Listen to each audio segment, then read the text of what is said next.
Here is the voice of the working class, Rick Smith.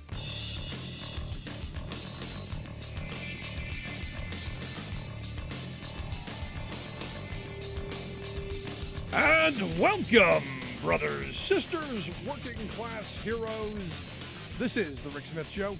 Thanks so much for being here today on the big program. Lots to get to, lots to talk about. Not going to bury the lead. Not going to let Joe Manchin bury the lead today. Not going to let it happen.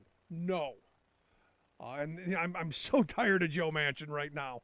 But hey, my congressman, Scott Perry, congressman from the 10th Congressional District in Pennsylvania, he going to be the very first sitting congressman that the select committee on the January 6th little shindig that they're looking into. Going to be the first person that they've requested an interview with.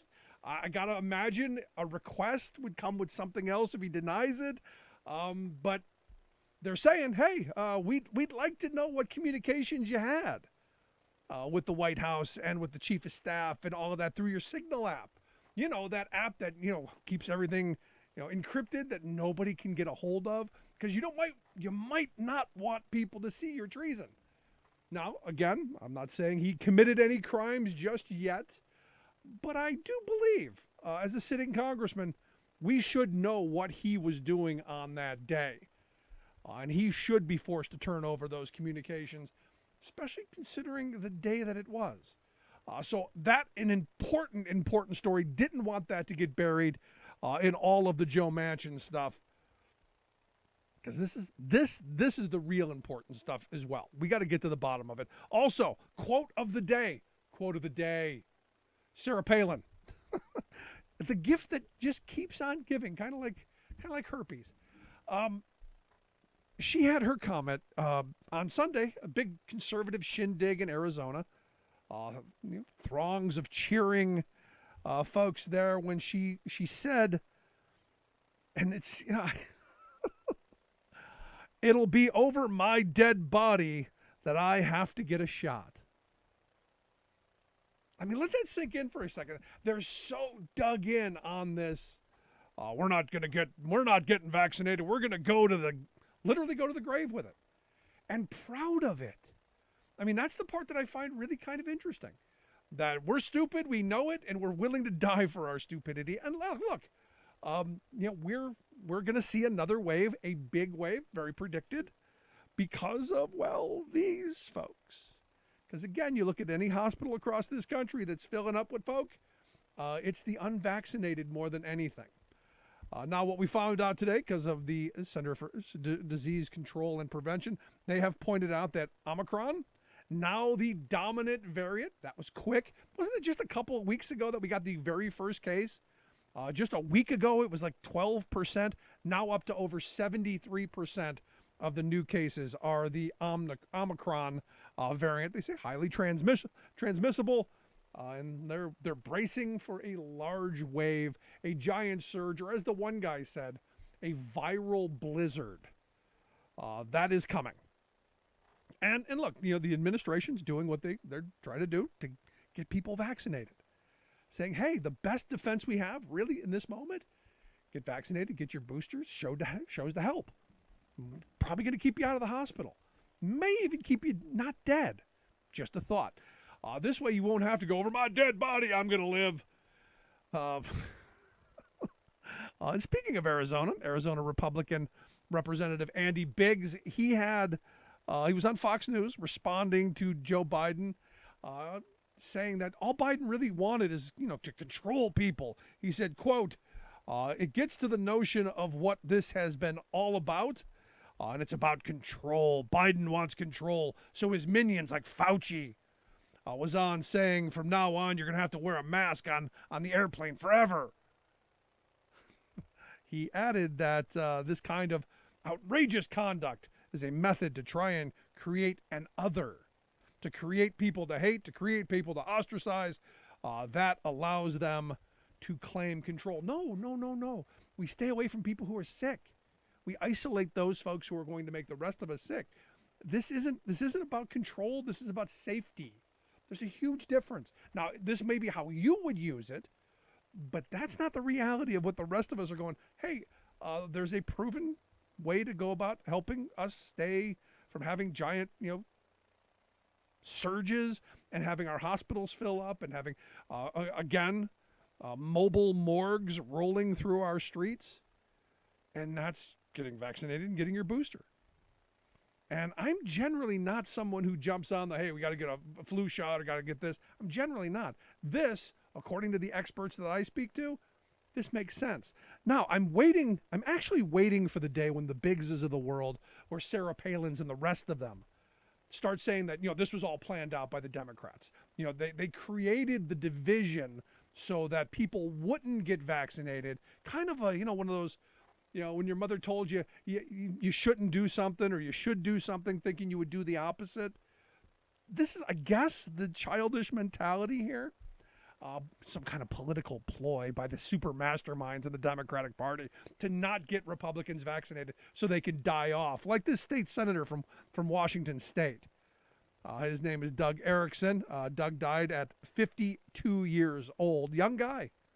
52 years old. One of the biggest, most vocal anti-vaxxers out there. Big critic of the vaccine. Debt. And you go, okay. All I can say is, at this point, good luck. I hope your family was insured to help fill the void somehow. Needless, tragic, but I'm through sympathizing. Too far down the road in this. Now, I'm not hoping. I've had people go, I hope they all get sick. I'm not hoping that. I don't want people to suffer. I want people to do the right thing and be smart about it. Also, it's turned out that the story out today that there was someone on Air Force One, a staff member who has tested positive and may have been close to President Biden. I know there are some conservatives out there hoping, I hope he gets it. I don't wish that on anyone. But I don't feel sympathy for those who knowingly choose to not be vaccinated. The Sarah Palins. Over my dead body, I'm going to protect myself. Jeez. Crazy, crazy stuff. Now let's get into the Joe Manchin. Joe Manchin over the weekend thought it was a great idea, going to come out over the weekend and say Build Back Better's dead. He's out. Kind of like one of the sharks, out. And, immediately you start, what was the reason? You had a whole bunch of, pundits, running back and forth. And look, I said from the beginning, he was never going for this. The reason that the progressives wanted to tie the bipartisan infrastructure piece to the Build Back Better plan was to force the Manchins and the moderates to go, yeah, we're going to do both together. Because without one, you're not getting the other. This is where you go, we knew this. Everyone knew this. You have to trust him. No. And now Kamala Harris, the vice president, says that it's too big. Build Back Better plan is too big. Stakes are too high. Need to do something about this. Need to push it forward. And look, here's the reality. It's not just Manchin. Manchin's the 50th Democrat. And now there may be a couple others that are a little soft, but probably going to go along with it. Manchin's the one who's been the fly in the ointment all along. And I'm sure there's a reason for that. I'm not quite sure yet. A lot of people are saying, well, it's the money. A lot of people are saying, it's, he's bought and paid for by the coal interests, the lobbyists, all that. I'm not going to go that far just yet. All I know for sure is every time he says, this is where I am, the goalposts keep moving. And he's gone from, one point to another point there's not been any consistency, which led me very early to say he's never coming around. It's not going to happen. And now the latest excuse, I guess the latest excuse is what's being peddled is that, well, if you give those poor people money, they're just going to waste it. And this is the part that gets me because, we have an entire Republican Party who is also voting against this.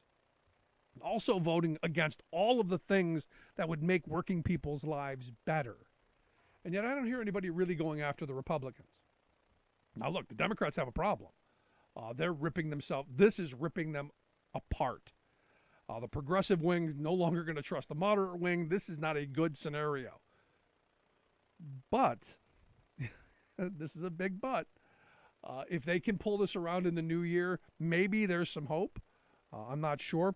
Representative Alexandria Ocasio-Cortez said that what Senator Manchin did yesterday represents an egregious breach of trust of the president. And look, this is it is what it is. Representative Jayapal, Manchin has betrayed his commitment not only to the president and the Democrats in Congress, but to the American people. He routinely touts that he is a man of his word, but he can no longer say that. West Virginians and the country see clearly who he is. Now, interestingly enough, the newspaper from his hometown, the Charleston Gazette-Mail, their headline said, "We need this so bad. Build Back Better backers say the bill would protect West Virginia's most vulnerable residents as Manchin resists." Bernie Sanders came out and said, look, if Senator Manchin wants to vote against the Build Back Better Act, he should have the opportunity to do so on the floor. And this is where I agree. There should have been votes on this already. And he, as Bernie says, he should have to explain to the people of West Virginia and the country, why he doesn't have the courage to do this. Now, in a letter to all of the senators, Chuck Schumer, the majority leader, he has vowed to bring up the Build Back Better Act in the new year, and very early in the new year, despite what Manchin's doing. And I think you got to put him on the record. You got to put the heat on him. And there's also part of me that this came out just to ruin Manchin's Christmas, because now all of the heat is going to get turned up even more. He said, look, Schumer said, look, every senator will have the opportunity to have their positions known on the Senate floor, not just on television. And I agree. Now, the interesting response that I saw was from John Yarmuth. He's the chair of the House Budget Committee. He said that Manchin is using discredited Republican talking points to make his case for not supporting the bill. The reason that Manchin has come out and not supporting it is not in favor of the child tax credit. We can have the argument whether it's for everybody. We can make the argument if it should be targeted better. We can make a bunch of arguments. He's really not. He was in favor of most of the things in the Build Back Better plan, but not the $250 per kid, not the money going to families. This is a problem for me because, I see this as another one of those, as Yarmuth says, Republican talking points. If we give those poor people money, they're just going to waste it on drugs and alcohol and lottery tickets, cigarettes. So my executive producer, he tweeted out today, my family got the child tax credit. I didn't buy any drugs with it. And you go, yeah, I got the child tax credit too. I didn't buy any drugs with it. I don't smoke. I didn't buy any of that. And then in came the responses. Tons of them. One person said, I splurged on drugs this month. Bought insulin for my 2 kids with type 1 diabetes. Paid $450 out of pocket with insurance. You know what the Build Back Better bill would have done? That would have been $35 each kid. Not $450 had we passed that. Another person said, I squandered all of my tax credit money on groceries. Somebody else said, my newly divorced neighbor bought food and school supplies for her 3 kids. She didn't buy any drugs either. Another person said, I got the child tax credit. I didn't buy any drugs either. I bought groceries with it. Another person said, we bought a home. Another person said, my family received the child tax credit and we applied it to the cost of daycare, $1,200 a month. Another person said, my sister used it towards my niece's daycare. Child care is outrageously expensive. Another person said, my son and his wife used it for preschool so they didn't have to take out a loan. Joe Manchin has no clue, they write. Another person said, I paid the blank out of my electric bill. And I don't know my favorite, my least favorite, most outraged bit of it. This person wrote, my family got the tax credit. I used it for much needed dental work because teeth are luxury bones I can't afford otherwise. And you go, am I missing something here? And there were, just tons of responses just like that. Because understand, the Build Back Better plan was supposed to address some of these things, to help low-wage working families, to help people, not just low-wage working families, but all families. And as you know, I am not a fan of handout programs. I see any of these type handout programs as simply subsidies for low-wage employers to keep cheating people out of wages. But until we have the ability, a mechanism, I don't know, like a strong labor movement to demand better wages, hours, conditions, to demand better lifestyles for working people, this is the best solution we have for right now. The numbers of kids that have been pulled out of poverty because of this are staggering. And yet you've got the audacity to fall back on failed, idiotic right-wing talking points. They just buy drugs and booze. When we know, study after study has shown, when you give people the kind of resources to be able to care for themselves, you know what they're going to do? Yeah, they're going to take care of themselves. They're going to buy food. They're going to buy clothing. They're going to pay for shelter. They're going to get health care. They're going to do all the things that, well, you, me, or anybody else would do, or did, because ultimately, most of us got it. Now, you could make the argument that families, making $500,000 a year, or whatever the number was, that maybe we should have, means tested it a little bit better. Maybe my family didn't necessarily need it.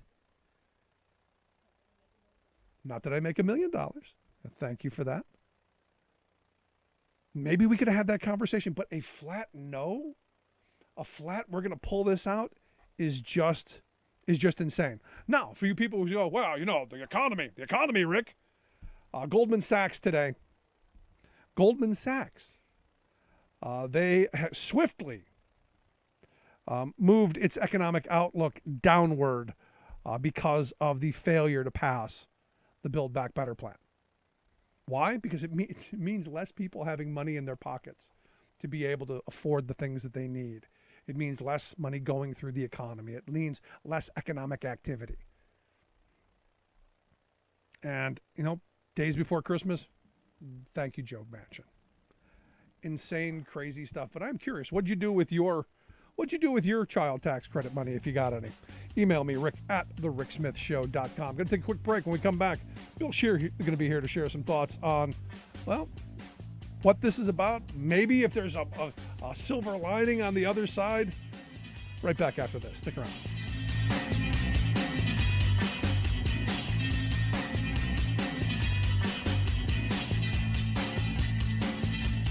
I'm Rick Smith, and this is Labor History in 2.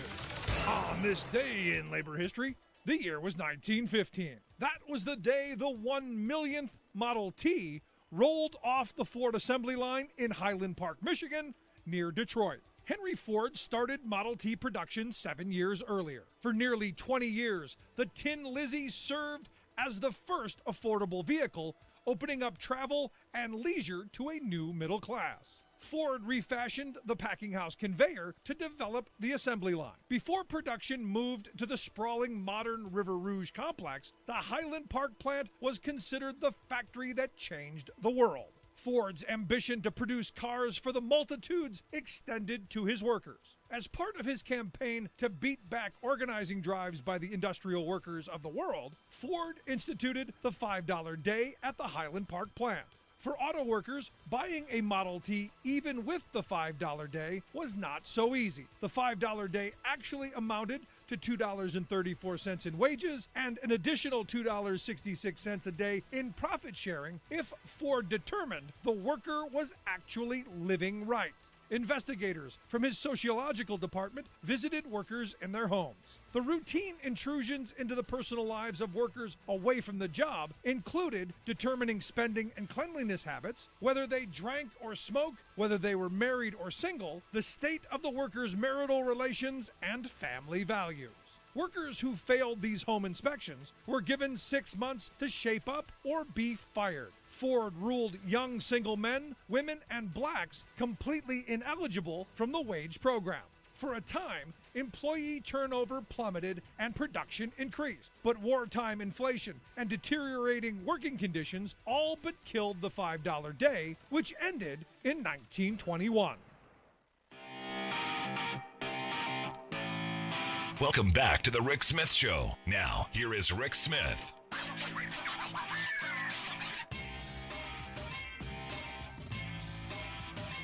So Cecil Roberts, president of the United Mine Workers, put out a statement today calling on Joe Manchin to rethink his position on this Build Back Better plan, because ultimately the folks in West Virginia need it. Now, what Cecil had to say, he said for those and other reasons, because understand, in this would have been some help for people with black lung, some tax incentives to bring back some manufacturing, and this would help his members, ex-miners, all of that stuff. So it's good stuff for his members. He said for those reasons and other reasons, we're disappointed that the bill was not passed and will not pass. We urge Senator Manchin to revisit his opposition to this legislation and to work with colleagues to pass something that will help keep coal miners working and have a meaningful impact on our members, families, and communities. And for the mine workers to come out and say something to Manchin, to me, that's a pretty big deal, because they're usually his biggest apologist. So even as tacit as that response is, even as minor as that is, I still see that as something. I'm here to share some thoughts on, where is this dead now? Does it pop up? And why now? I've asked our good friend Bill Scher to come talk with us. Bill is a contributing editor over at Politico magazine. Bill, thanks for taking time for us. Always a pleasure. Let's start with the big question, because I'm still trying to figure out why now. Why was this so important right now? That bill wasn't going anywhere before Christmas. I mean, I can only go on what's being reported as of late. There were a couple of pieces that got printed, one in Politico, one on the Hill, suggesting that Manchin reacted very poorly to the statement that the White House put out, I believe a week ago, trying to say, hey, this is not going to get done by the end of the year. And they explicitly called out Manchin for the delay in that statement. And the reports are that Manchin had communicated to them, hey, don't name me in this statement, and took umbrage that they didn't listen to him.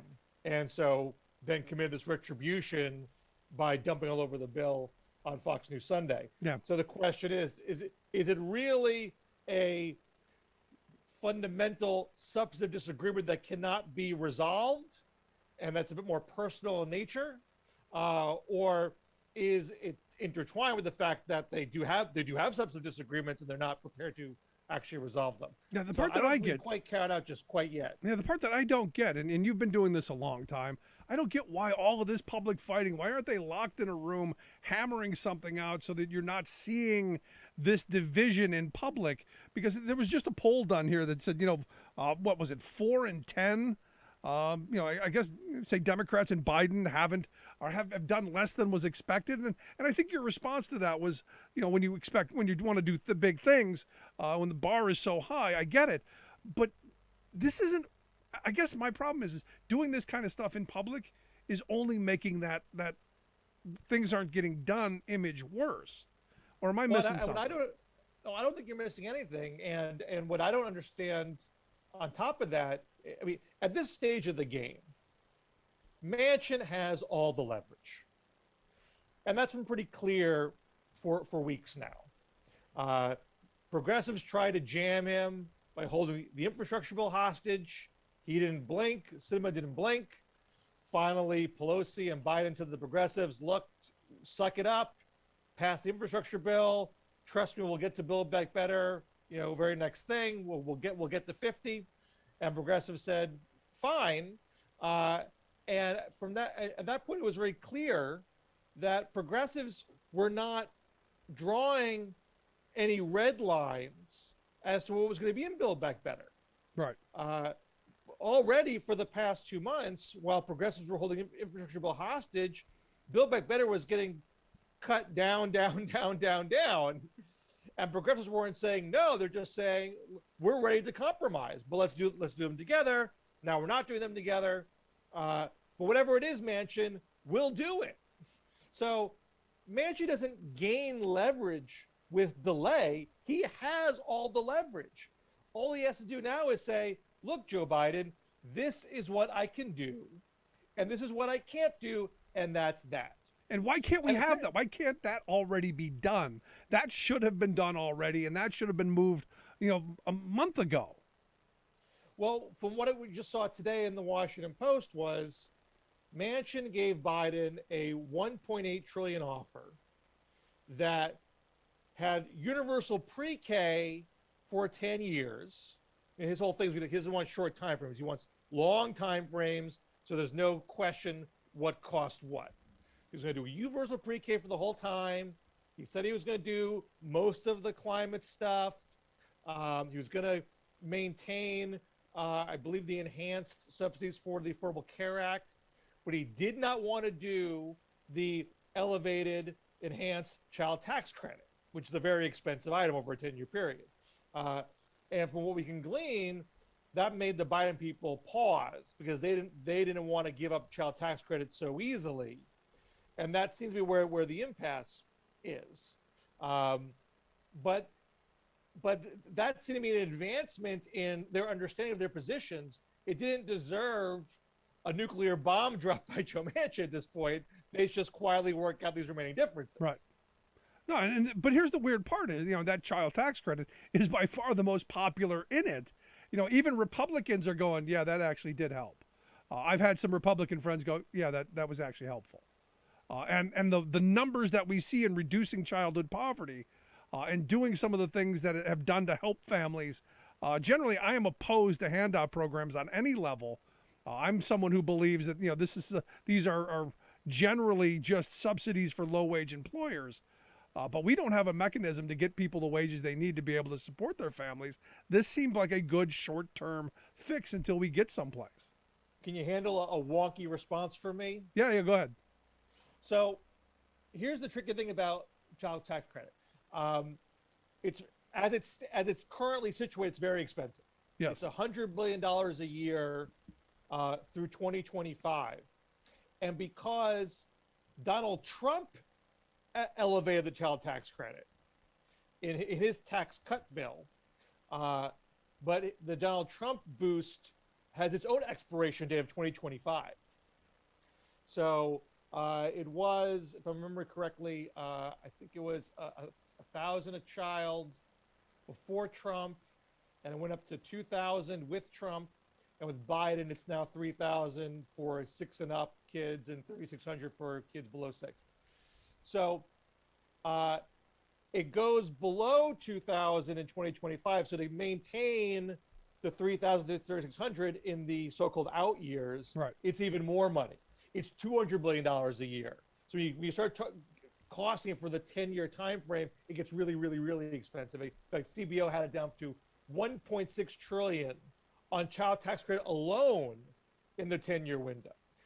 Now, having said all that wonkiness, the part that really helps the poor is what's called refundability. If it's fully refundable, that means if you pay no net federal income tax, you still get the credit. You still get a tax refund from the bill. So that really helps if you're low income or no income. You could not do the elevated amounts. You could go back to the Trump level of $2,000, but keep the refundability for poor Americans. You would still lift 2 million children out of poverty. It would be 4 million out of poverty otherwise, but you'd still be 2 million if you kept refundability, and that only costs $17 billion a year. Much, much cheaper. Yeah, well, it's cheaper. Yeah, you're right. No, it's cheaper. And screw those other 2 million kids. They can pull themselves up by their bootstraps.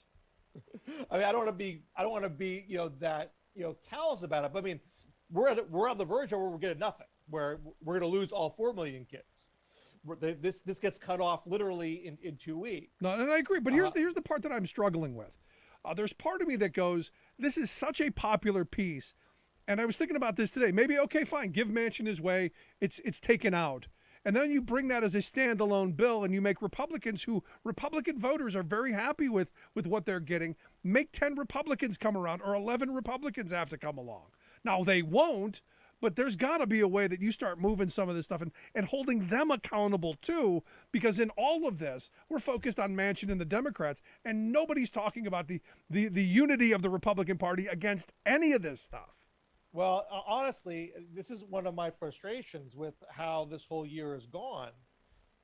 If the strategy at the front of the entire year was getting to 60 on things, whatever things didn't come to pass, you could pin on Republicans for not playing ball on what is generally popular legislation. Once you say, you know what, the Republicans, they're worthless. They won't do anything right. They're bottom feeders, they're corporate hacks. Don't waste your time. Do it ourselves in reconciliation. Well, that works when you have the 50. When you don't have the 50, all of that blame, Right.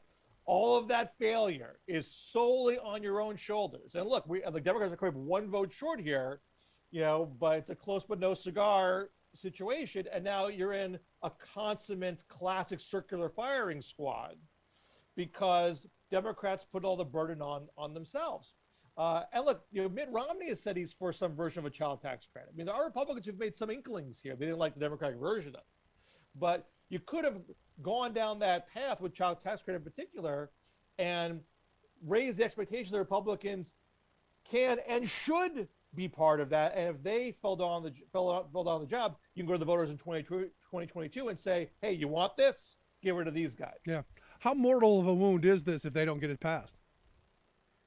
I mean, it's already, whatever happens at this point is going to be tough. I mean, you're not getting the whole thing. No matter what happens, you're not getting the whole thing. It's going to be cut down further if anything happens at all. And that's going to lead to frustrations because expectations were really high. And if Democrats were going to avoid a midterm disaster, you need, full party unity and ability to appeal to the swing. And at this juncture, it's hard to see how you get that full party unity. Some sliver of the party is going to be mad, disappointed and frustrated and take it out and maybe not want to show up on election day in 2022.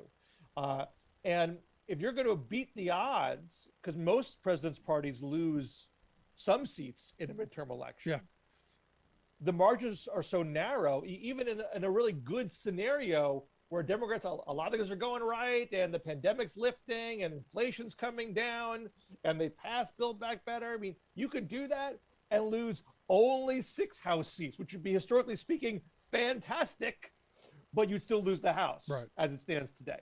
So I really feel like Democrats got to pitch a no-hitter if you're going to avoid losing both houses of Congress. And it doesn't feel like a no-hitter today. Maybe things can turn around, because I do think the pandemic can lift. I do think inflation can come down. I do think it's possible to pass something still.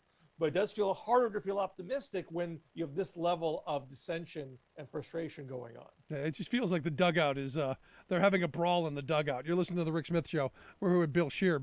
Bill's a contributing editor over at Politico magazine. You can check out the work that he does there at Politico magazine. We'll get links out on social media. Also check out his website, billscher.com. Now, there are some people, Bill, who are saying, hey, Biden's not going to get this. He should start doing some things through executive order. And I've got one friend who says he should right now immediately cancel $50,000 in student loan debt. Do you see the president doing any of those kind of measures that maybe he can do on his own with this, through maybe with climate change, maybe with some other stuff? I mean, I'm sure they'll do something because, quite honestly, even if they pass Build Back Better today, I didn't see what was on the legislative calendar for 2022. Nothing's really queued up, This is going to be the maximum they can get through reconciliation, and there's no low-hanging fruit on the 60 vote, track waiting to be picked. So if you're going to do something in 2022, it was probably going to be by executive order. But that's not such a simple path because you've seen the Supreme Court. This is not a Supreme Court that's going to bow down to whatever Biden decides to do unilaterally. A lot of this could get struck down, perhaps on expedited fashion. And even what does survive would not survive if there was a pendulum swing in 2024 and the Republicans became president. I mean, executive orders is just not a fantastic way to govern because it's a flimsier tool. If you can pass things in Congress that stick, that's the way to get sustainable policy. He may well do some of these things because what else? Because you got to do something. You got to take something to the voters. He has really been resistant on the student debt thing, so I'm not expecting that particular one. But I imagine he's got to do something or other so it doesn't feel like it's a totally stagnant presidency. You don't think he has to do something on student loan debt? I think 50,000 is a pipe dream. I was thinking like 10, something, some kind of something. But don't you think he has to do something on that, since that was, something that did come up during the campaign? I mean, 10 is what he ran on. He didn't run on 50. He ran on 10.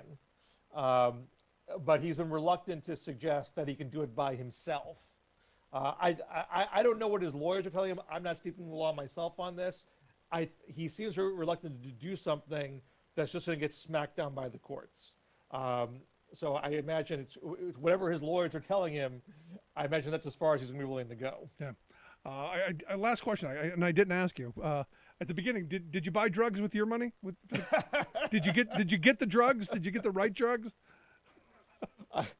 If you call sugar a drug, I bought a lot of sugar for my children, but nothing for myself. Nothing for yourself. All right. Well, I just want to make sure, because that accusation is out there, and we tweeted it out earlier today, and I got a lot of interesting responses. There were people who did buy drugs.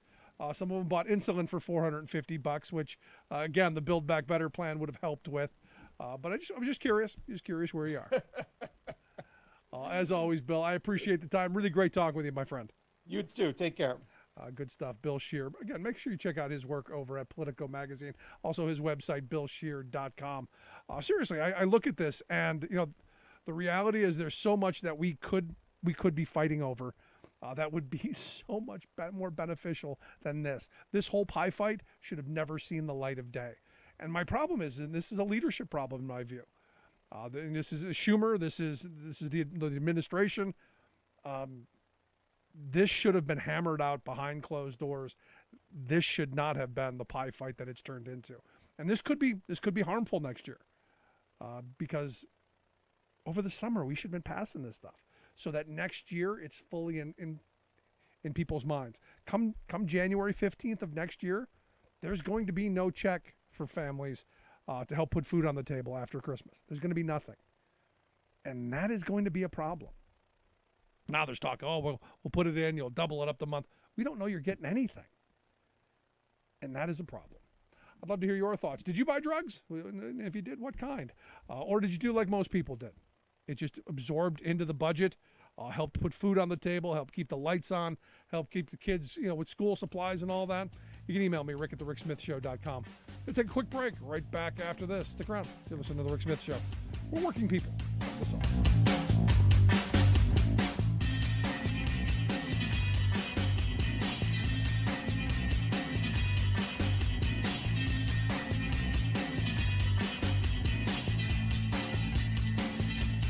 I'm Rick Smith, and this is Labor History in 2. On this day in labor history, the year was 1860. That was the day South Carolina announced the Union is dissolved. The pronouncement was a direct response to the presidential election of Abraham Lincoln a month earlier. South Carolina was the first of 11 states to secede from the Union. They were resolved to preserve their system of slave labor. Many debate the reasons why and will cite states' rights or tariffs and taxes as primary causes. But South Carolina issued a declaration of immediate causes just 4 days after its state legislature passed the Ordinance of Secession.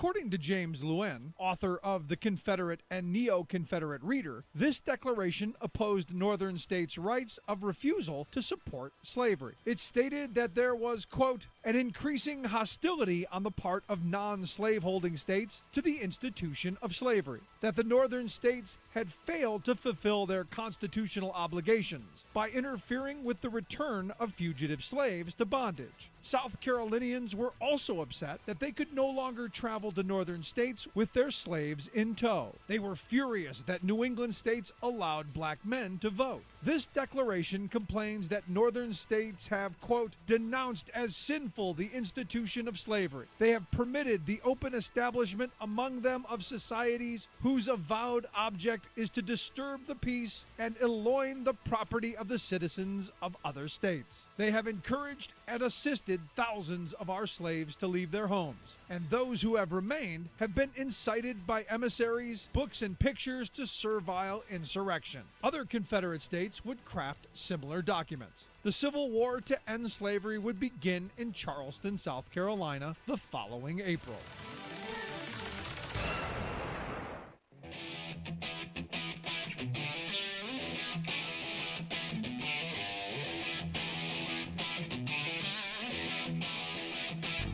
Welcome back to the Rick Smith Show. Now, here is Rick Smith. So, I'm in this weird spot. I'm trying to figure out where the state of my birth.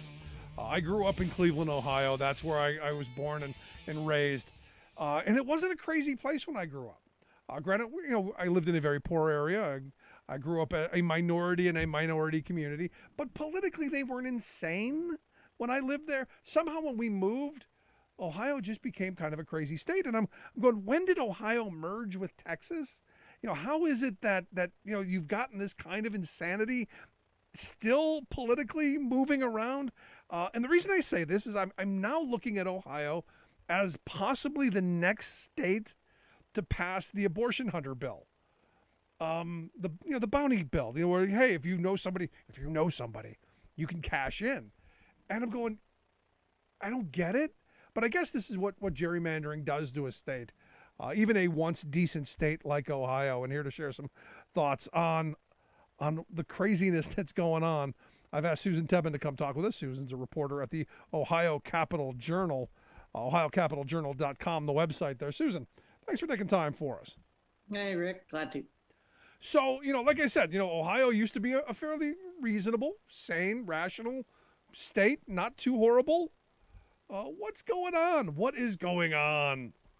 I think depending on who you ask, anybody could say it was crazy then, it's crazy now, it's going to stay crazy.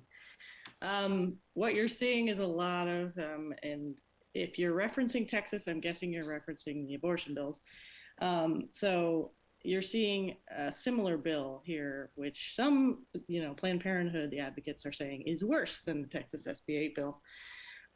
You also have the fact that it's just another on a pile of needles of abortion bills. We have the Born Alive bill that's waiting on the governor's signature, which says that a doctor can be charged with a felony for failing to give life-saving care to a baby if a fetus is born alive in an attempted abortion. That is statistically rare. The only time the state already keeps stats on that. One has happened last year, and it wasn't a viable pregnancy, so there was nothing they could do. But people with science degrees, doctors say, there's only a certain level of gestation when you can resuscitate a baby. The GOP sponsors are not hearing any of this, so they're trying to get this. But the thing that's in that bill that makes it ties it in with all the other abortion restrictions that we have going is variance agreements to transfers. So a doctor needs a transfer agreement, a variance from a transfer agreement to be able to be admitted to a hospital. Say there's a complication with an abortion at one of these ambulatory surgical facilities, then they need to be able to take it to a hospital and deal with it.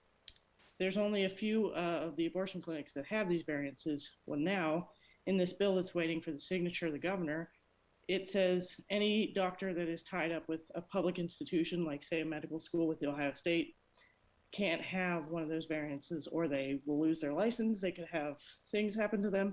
So this is losing access to doctors for abortion clinics. Yeah, so they're creating a situation where it's impossible to meet the requirements, and if you do, they're going to punish you if you do. So they're creating a situation where it's just never going to happen.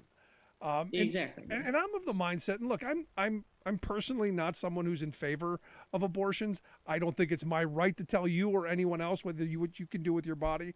But it seems like, shouldn't we be doing things to prevent pregnancy? Shouldn't we be doing things on education? Shouldn't we be doing things to make people want to bring children into the world?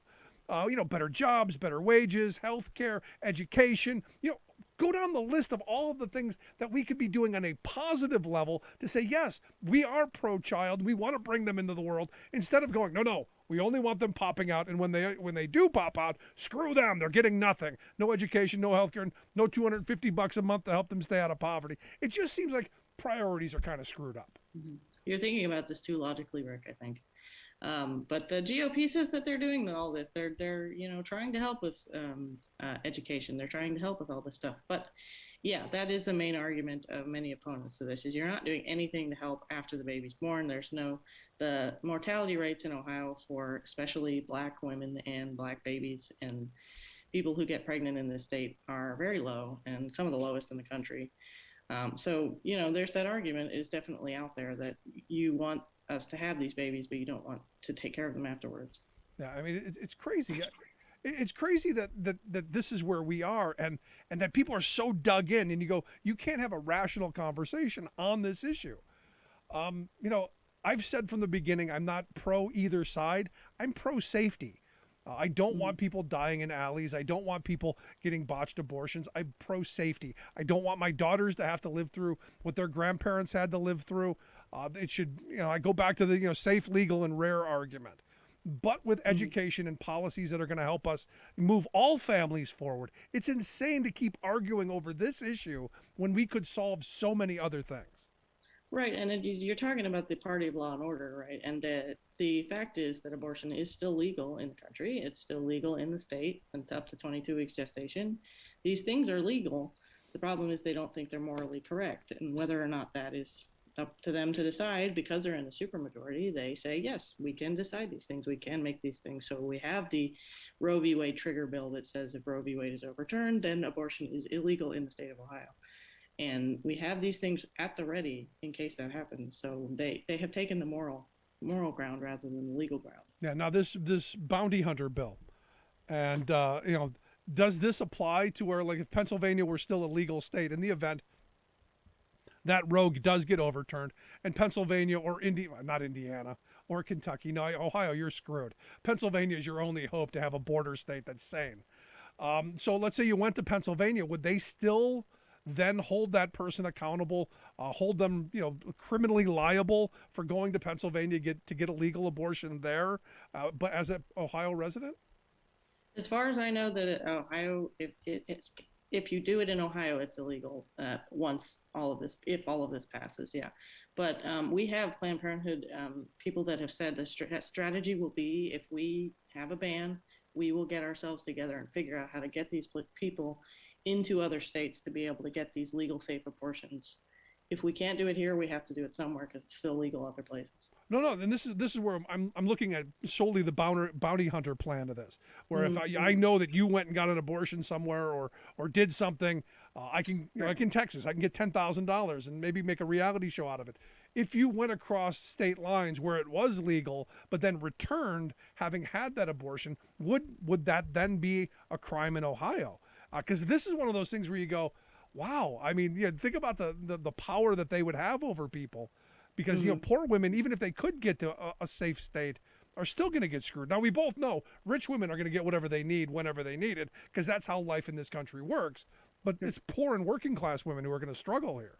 Right, and then you have to talk about, will they even be able to have the transportation to be able to get to wherever they need, because they already didn't have enough access as it was. And Planned Parenthood is saying you're closing all of our clinics, so they don't have transportation to get to the places they need to for this free health care. It's not even just abortions, it's pregnancy tests, it's just basic gynecological services, women's health services. So it'll be interesting to see how that works, how it plays out, because I think it'll be just like SB8 in Texas. It'll be in the courts for the courts to figure out, are you deputizing people in a way that you can't? Yeah. You have to figure out all these different ways of how do we figure out how this gets enforced. Yeah, it must be nice to have all that money to waste on lawsuits when you got kids who can't afford to put food on the table, or you've got an education system as badly broken as ours is. I guess it comes down to priorities, and this is one of those questions where is there rational ground anywhere in this country on any issue in this day? It seems like we're so dug in on the extremes that you can't have a sane, rational, cogent discussion on any of this stuff. Yeah, it's difficult because the loudest voices are the most extreme, I think, is things are working right now, which doesn't mean they're the largest group. And we've seen that before, that these are vocal minorities that are expressing these opinions. Unfortunately, here, the vocal minority is also the supermajority. Yeah, but which brings me to the reality of Ohio. The reason that this is because abortion still is supported by a majority in this country, well over 50%, And in Ohio. and even in Ohio. So the question then becomes, is that reflective of the voting populace? And it comes back to how gerrymandered your state is, and getting worse. If I understand these most recent maps are even worse than the last ones. Yeah, which ones do you mean, legislative or congressional? Because we've got a court battle for all of them. All of them. This is a state issue, so obviously your legislative maps, which are bad. But I guess your congressional, which is worse? I guess there's the question for you. Which is worse, your legislative or your congressional? I mean, it depends on who you ask. I would think right now, because we're so deep into the legislative court battles, that the legislative ones are the target of. We're really hurting people in the state, minorities. Marginalized groups are getting hurt by these maps, is what the opponents and the challengers in these court cases that are now in the Ohio Supreme Court are saying. Because it almost becomes a philosophical debate where it's like, no, we're not suppressing any votes because you have the ability to vote and you have all this, and you have a district where you can vote and all the stuff. But in actuality, if you're putting people in these deeply leaning groups, even Democrats, if you're in a Democratic, that wins Democratic every single time. That creates voter fatigue where they don't even want to vote because it's going to be Democratic, it's going to be Republican, it doesn't matter. So some people would argue that that's also because you have people that don't even want to bother because it's so gerrymandered. Which is why you have such low turnout in a lot of elections, because there are things, and I've said this before, and I think we had this conversation, that I said I'm not actually anti-gerrymandering. If we could gerrymander things to where you had competitive districts, if that were the goal, that it was a 50-50 thing where you had to actually compete on ideas, I might not be 100% opposed to that idea. Right. But what we're doing now is we're creating safe districts. So you're going to have your couple of seats, we're going to have our seats, and maybe one or two will be competitive. And those are the ones that usually get the best voter turnout, which is why I'm in favor of more competitive districts. Right. And the fatigue comes from, we had this whole referendum, we had this whole ballot initiative in 2018 to say, this is how we want to do it, to make sure it's fair, to have this Ohio Redistricting Commission to be able to make these maps fair, transparent, accountable. People can actually submit maps, do all that stuff. And then it ended up, the Republicans did what they needed to do to get these 4-year maps. They're not 10-year maps, they're 4-year maps if the court decides that's how they're going to go. So there's a lot of people that are just frustrated and tired because why did we do all that work in 2018 to get the same result? Yeah. And the ones who win are the people who don't want you voting to begin with. So the more fatigue you can cause, the more things that you can cause, the more people then just turn away. And I learned that in 2011, when Scott Walker went and did all the things he did in Wisconsin with Act 10, and then the recall election. The response I got most frequently from Wisconsin voters were, I just wanted to stop. They were inundated from all sides, and I just wanted to stop. And they ended up turning people away. And it was then I go, this is the Republican plan, to just inundate you with all kinds of insanity at every turn, to where you just turn away. I just want the pain to stop. Mm-hmm. Yeah, and I think you see, we had public hearings after public hearings, and actually, some said not enough public hearings. But the only people that you saw during those were Fair Districts Ohio, were the League of Women Voters, were all these. So you have the other side, the GOP, saying the only were these people that think we're gerrymandering and that are liberals and third parties and outside of the state and all this stuff. So, you have it on both sides of, we can't stand it anymore. And it just depends on who you ask as to how things went. And we had some people that came to the public hearings, and we had 2 people, I think, that came to the public hearings and said, these state maps are not gerrymandered. The Republicans just won. So they weren't understanding that Republicans were winning because they had the state arranged correctly to be able to do so.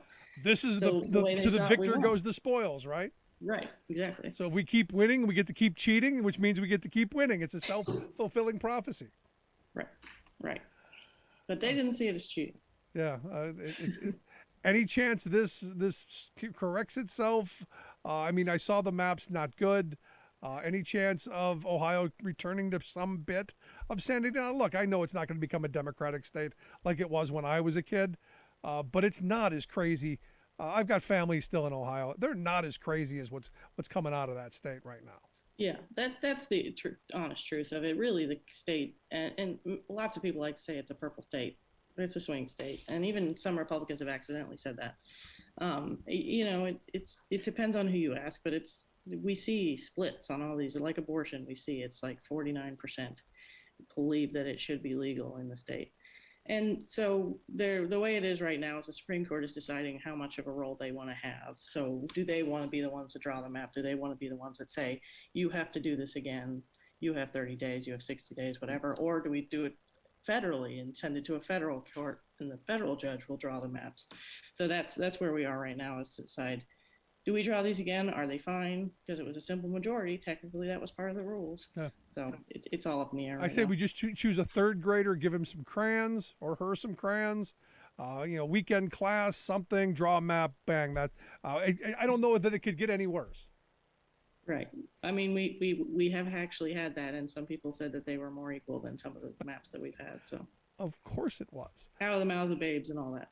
There it is. But Susan, I appreciate you taking some time for us, sharing some stories from the front lines there, and the new Texas. Sad stuff. Susan Tebben, thanks so much for the time. No problem. Thanks a lot. To steal a line from Chrissy Hine, no way to go, Ohio. No way at all. Just my thoughts. Love to hear yours. You can email me, rick@thericksmithshow.com. This again, I go back to where we started with all of this. There's so much we could be doing, so much we should be doing, and unfortunately, just it ain't happening because they can keep us divided. They can keep us pitted against one another. They can keep us at each other's throats so that we don't demand better education. We don't demand better health care. We don't demand any of that stuff. They simply want to impose this kind of control over women and their bodies. And look, like I said, I've got daughters. I don't want them to have to grow up in the world that their grandparents grew up in. I want them to be able to control how many children they have, when they have them. And we should do that through education. We should do that through a whole bunch of other means. But you can't go, no, we're abstinence only. We're going to stick our heads in the sand. And then if something happens, too bad on you. Now you've made a mistake and your life's ruined. No. And then we're not going to help you either.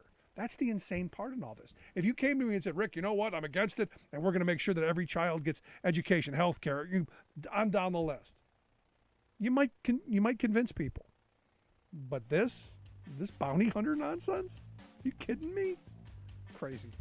Quick break. Right back. Stick around.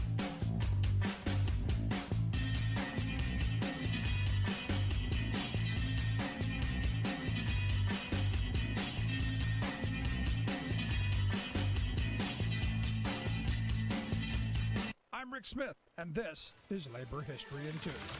On this day in labor history, the year was 1790. That was the day that work for many living in the new country of the United States began to change in a very significant way. Samuel Slater operated the first cotton spindle machine to spin yarn in the U.S. in Pawtucket, Rhode Island. The 48 spindle machine ran on the water power of Pawtucket Falls. It helped to transform the textile industry. It also earned Slater the nickname the father of American manufacturing. Slater had been born in Derbyshire, England in 1768 to a large farming family. When he was 10 years old, he went to work at the local cotton mill. As a young man, he moved to Rhode Island, bringing his knowledge of cotton spinning with him. Some back home in England called him Slater the Trader for bringing the technology to the Americans. But Slater was undeterred. He expanded his technology in what came to be known as the Rhode Island system. He built his factories based upon the patterns of family life in New England villages.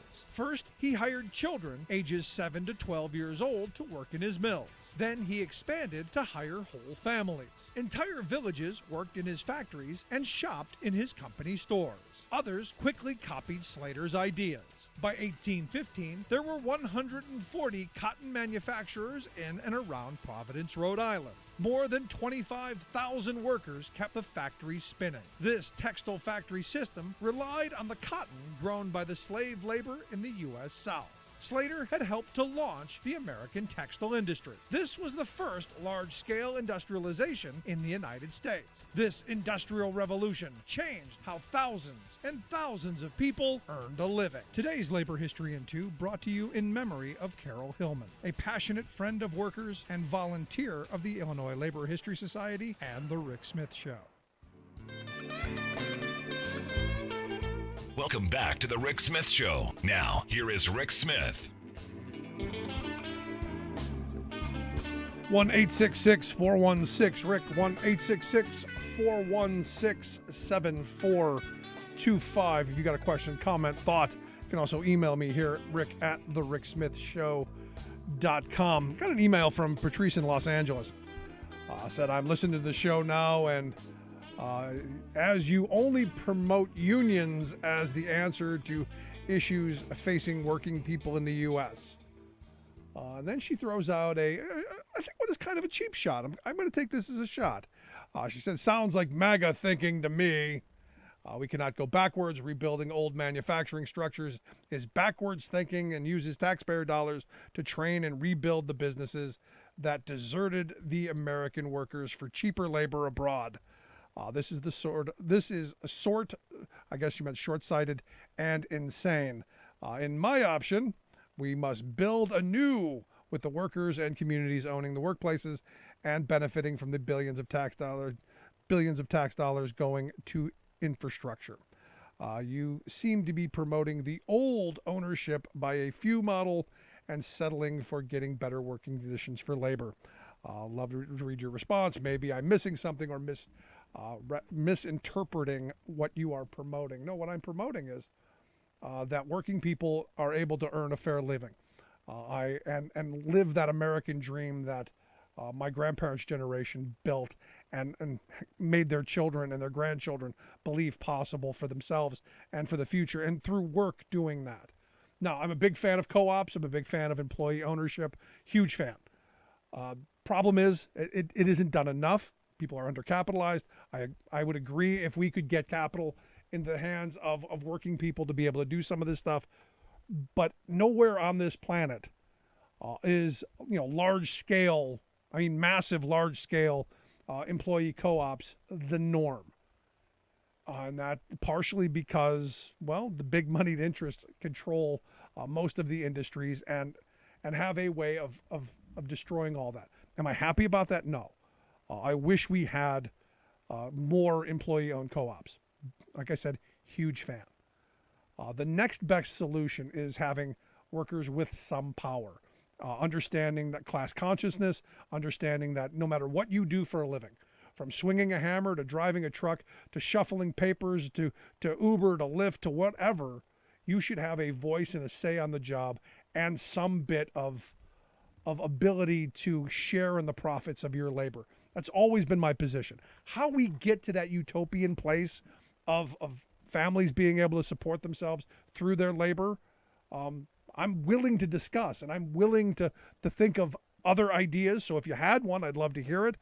The idea of using the Build Back Better money to do some of this stuff, if we could get that passed, I'd be thrilled with. The infrastructure money, be thrilled with it.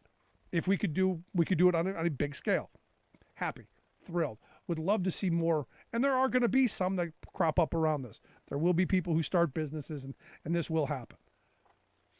I just don't see it big enough on a scale that's going to lift everyone up. I do see that if we had 35% union density in this country like we had back when my grandparents ruled the roost, when they were in the mass of their working lives, that you could make lives better. Because understood, if you had 35% union density, now that was private sector. That wasn't the public sector yet. If you had 35% union density, that meant you had 70% of the workforce earning right about the same wages. Because what we found out and what we know is that union companies pay a premium wage. They negotiate for better wages, hours, conditions, generally about 18% higher compensation with health care, with retirement security, with job security, none of this at-will nonsense. And the non-union companies try and pay somewhere near Not generally at the same rate, but somewhere near, so that people go, well, is it really worth going through everything that it takes to get to a union shop and the negotiation and the stuff that goes on? Is it worth it? Well, they pay about somewhere in the same range. So about 70% of the country back then was earning reasonable wages. I see that as a way forward. I see that as a way that maybe we're able to rebuild a prosperous working class. Is it the perfect answer? No. There are no perfect answers. We are a capitalist country. That is reality. I have people who come to me all the time and say, well, we should be taking over this or taking over that. I'm going, well, it's not going to happen in my lifetime. I'm someone who goes, how do we make people's lives better today? If we want to be pushing co-ops, if we want to be pushing employee ownership, I'm there with you. Let's push for that. But you don't abandon everything else. And manufacturing is something we have to bring back. And if we have to fund some of it, we have to do that. We have to bring back the capacity to produce in this country, not just because we need the jobs, not just because we need the income for our workers but because we need the supply chain. And the argument that I have been making for decades over the loss of manufacturing is this is how you lose innovation. This is how you lose the next generation of businesses and of ideas. When you lose the tinkerers, when you lose the people who are working in the manufacturing plants and go home and figure out how to use their machinery differently or to improve upon it, you lose that entrepreneurship. You lose that innovation. That then happens somewhere else. And we were sold on this idea that no, we're smart. We can continue that, and we'll be the brains, and everyone else can do the dirty work. Well, that hasn't worked out. And if the pandemic has shown us anything, if you don't have a supply chain, if you don't have a local supply chain that you can ramp up, then you're at a massive disadvantage. And I've been saying this on a national security level for, like I said, decades. If you're going to be a war society, which we are, like it or not, and I don't, but if you're going to be, you probably should make the things for your war machine. You probably shouldn't be outsourcing key components to any of your war machine to other countries that you may at some point need to go and fight, i.e. the fact that we don't make enough chips for our smart things. We don't make enough of the little things that make our smart stuff smart, including our bombs. And this is where you go, problem? Yes. Solution, bring reshore manufacturing. Train workers to be able to do those jobs, make those jobs be good union jobs. Would I prefer they to be owned by the employees? Abso-freaking-lutely. Would I have loved to have seen Bethlehem Steel be owned by the 100,000 or 200,000 people that worked for them? Absolutely, because those people might still have jobs. They wouldn't have bought golf courses or hotels. They would have invested in steel. But the world we now live in, the world that we're in this moment is, how do we make people's lives better today? The fastest way that I see in that is organizing, fighting for the wealth that your labor creates. And I look at the people at Starbucks, fighting for dignity on the job. I look at the Kellogg's workers who are saying, look, we don't want the next generation to get screwed over. We want them to have a good life like we had. I love the fact that not only do unions answer some of our equality issues, but also teaches us how to be citizens, teaches us how to be active and engaged, teaches us that we can make change, direct action, local direct action for change. That to me is the other part of, there's the economic part. You're going to get better wages, hours, conditions. That's going to happen. But you're also going to have active and engaged members who are going to turn into active and engaged citizens. And that's the part that our wealth class, Patrice, doesn't want. And while I love the socialist idea of we can own all the factors of production and we can all, be equal, it's never going to happen. Never going to happen. And I know there's somebody going to yell at me, yes, it will. No, not going to happen. Not in my lifetime. So that is my answer. I hope you got that. I got Daryl from, he doesn't say where he's from. He says, quote, from now to my childhood, I remember lessons that were particularly difficult, and yet I still practice the art of learning from them. But maybe I've been learning the wrong lesson. I've contemplated the idea of investing my last money into a little place on the banks of the Mississippi with the notion that I'll qualify for a new house each time it's ruined by flood. My question/comment is, how many times is too many, and why do groups suffering from other disasters receive help or sympathy over and over while not learning their lessons? He says, it seems like enough is enough. Tornado alley, move, flood zone. Here's an idea, move, anything, but don't keep repeating a handout. Now, I got a couple of thoughts on this, and first one is, I'm with you. If you're on the coast right now and your house is, washed away, don't rebuild. And there should be no government money to do that, to help you rebuild there. Sorry. You want private insurance to cover that? God bless you. But no public money should go into that, because we're only going to keep doing it again and again and again, as we have. And because we're doing nothing on the climate change issue. And it's only going to get worse. Now, there is a point where you look at some of these areas where, for instance, where the most recent tornado went through and wiped out a lot of places. There are places there you do absolutely rebuild, because where else are you going to go? Climate change is going to get bigger and worse. I say you build things that will withstand. You build for the conditions. You don't put a bunch of trailer parks in a tornado zone. You just don't do it. You don't build a massive Amazon facility that is never going to withstand the kind of winds that are going to come out of this.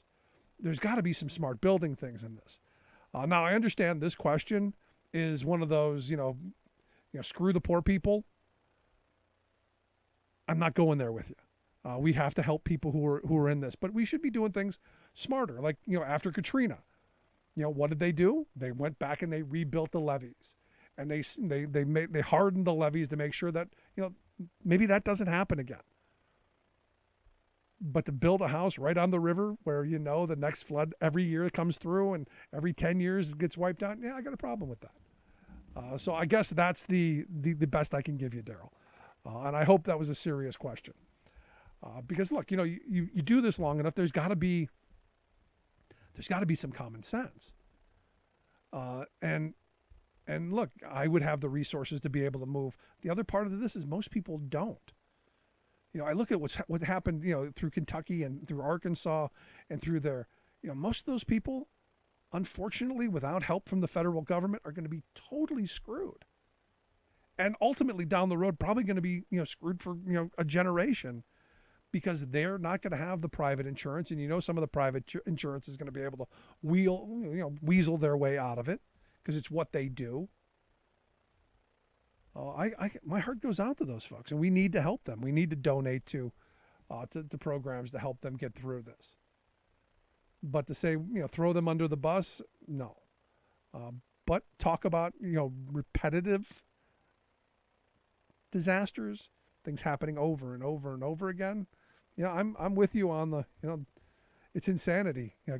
What's the definition of insanity, they say? Keep doing the same thing over and over and over again, expecting different results. This is part of that. So the question then comes from a policy perspective. How do you do that? And are you going to allow people to just get screwed? That is a political question that, I guess someone will also pick up. Here's some interesting news. The Supreme Court has received a bunch of appeals. For all of my anti-vaxxers, you should be happy about this. There are a bunch of appeals that have hit the Supreme Court. Evidently, Brett Kavanaugh is the guy who is, I guess, looking at these appeals to the vaccine mandate. I said last week that the court said that Biden could go forward with the federal vaccine mandates.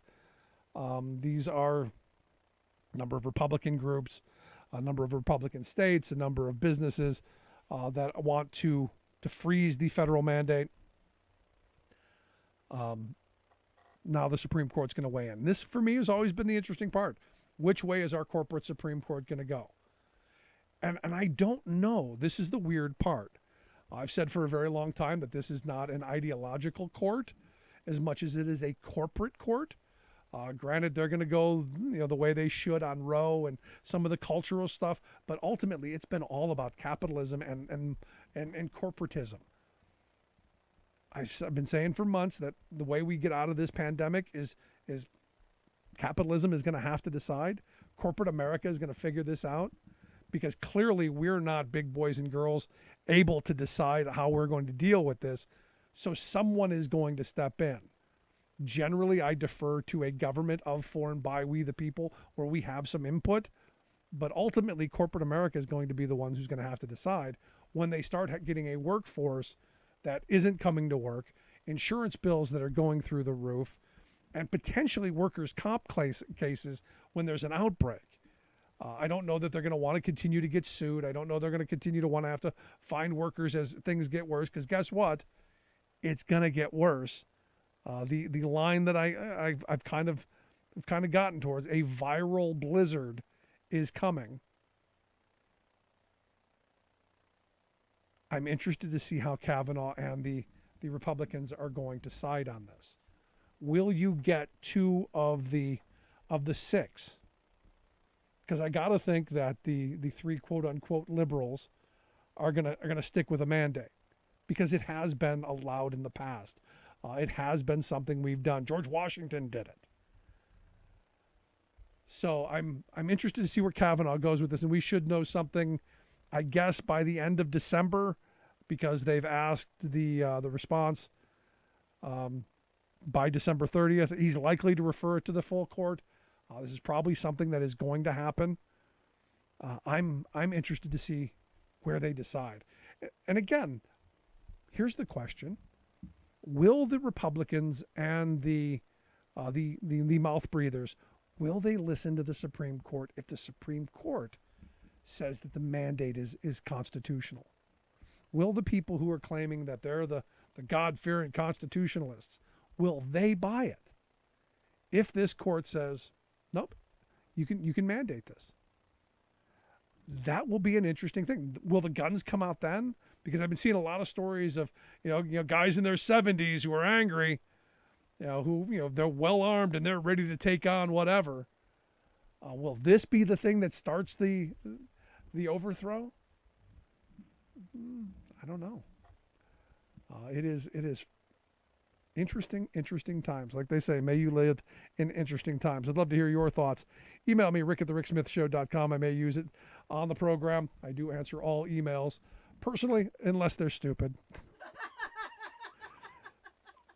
And you know who you are. But you can email me, rick@thericksmithshow.com. Quick break. Right back after this. Stick around. You're listening to The Rick Smith Show.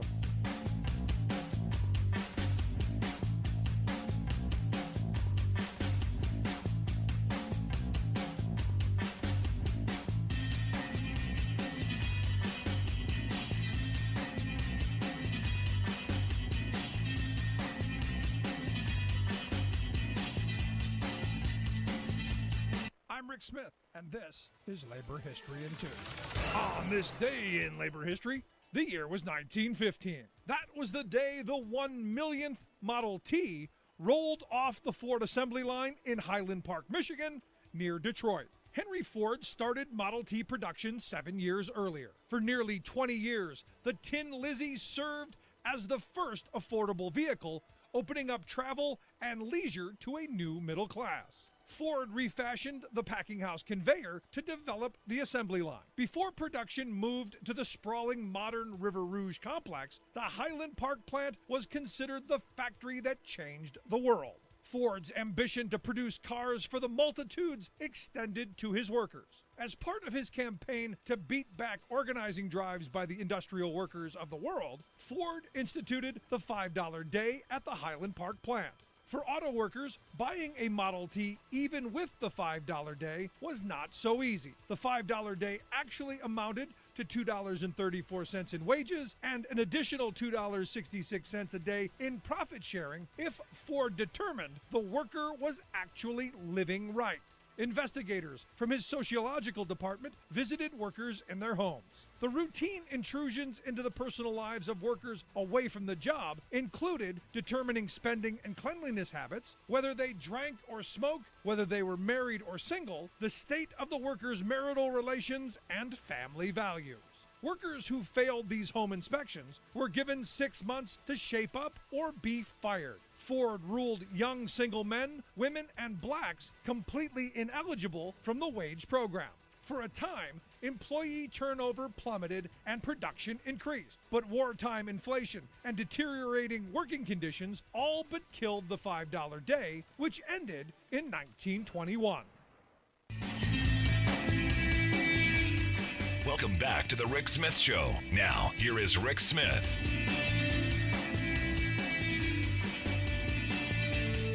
So the first story that I saw on Joe Manchin and the child tax credit, and the fact that, I don't know that he absolutely said this. There was no one mentioned as a direct person who said that he told me, but you got to know that this kind of, if we give those people money, they'll just spend it on beer and booze and drugs and whatever. That really is the line that I get from most conservatives. They have this view that anyone who needs assistance, any poor person, is irresponsible. And I've been asking, what did you spend your $250 per child on? How did you use that? Were you irresponsible? And interestingly enough, the responses that we got from people were, hey, I paid childcare, I paid groceries, I paid, one guy paid the blank out of his electric bill. Another person got some dental work. Not irresponsible ways of using the income. And in fact, I would argue very productive ways. And it's in my view that if you help these families, they're going to do better. And here to share some thoughts on where we are. In fact, he's the guy who wrote the article on Joe Manchin. Evidently told privately some colleagues that they just use it on drugs. I've asked our good friend Art Delaney to come talk with us. Art is a political reporter over at Huffington Post. He also co-hosts the Huffington Post Political podcast. Arthur, thanks for taking time for us. Thanks for having me, Rick. So let's start with the anonymous. It's anonymous at this point. He just told colleagues. How do we know that's accurate? Well, it's something that's actually been talked about a lot among people who are following this on Capitol Hill for the last several weeks. We have it in our story. I wrote the story with my colleague Tara Golshan. We have it from two sources, and after our story came, first of all, Manchin did not deny it. We let them know about the story on Friday, and they declined to comment. But they knew we were putting this out there, and then after our story came out, NBC News separately confirmed it with some sources of their own. Right. So we're totally confident that this is what he said. And like you said, this is actually a very common conservative talking point about any program that gives people money, especially if it's poor people and there are no conditions attached to the money, which is the case with these child tax credit payments that go to virtually all parents in the United States. And so he says, yeah, they're gonna waste it on drugs, and he said that the paid leave would, West Virginians would go hunting with their paid leave. They'd call in sick and go hunting when deer season opens up. See, that's what he might do. I mean, maybe that's why he's missed some votes as well. But what we know from studies that have been done on this is, anytime you do these kind of programs, people use it where they need it. And sadly, most families in this country need food on the table, a roof over their head, and medical care. That seems to be the three things overwhelmingly spent with these funds. And I don't know why that's so hard to understand, because we have systems that are broken in all of those areas. It's not an argument that's really grounded in an empirical. It's not like a factual thing, really. I'm sure there are some parents who would waste their child tax credit payment on drugs, but there's nothing to suggest it's like a lot of parents do that. I covered years of welfare drug testing bills during the Obama administration. There's just an explosion of interest in this. And it's a few states did, like more than a dozen states did enact a drug testing policy, and they turned up a vanishingly small number of positive drug tests as a result. Yeah, if I remember right, Tennessee was Yeah. was huge in this. They spent millions of dollars on testing and caught virtually nobody.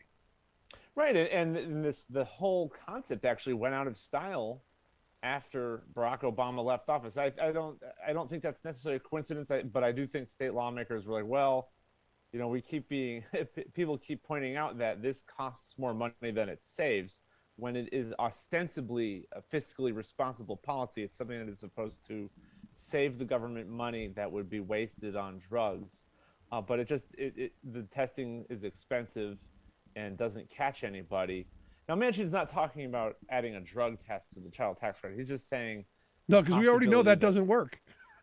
Yeah, right. He's just saying, I don't want to give people money; they'll waste it.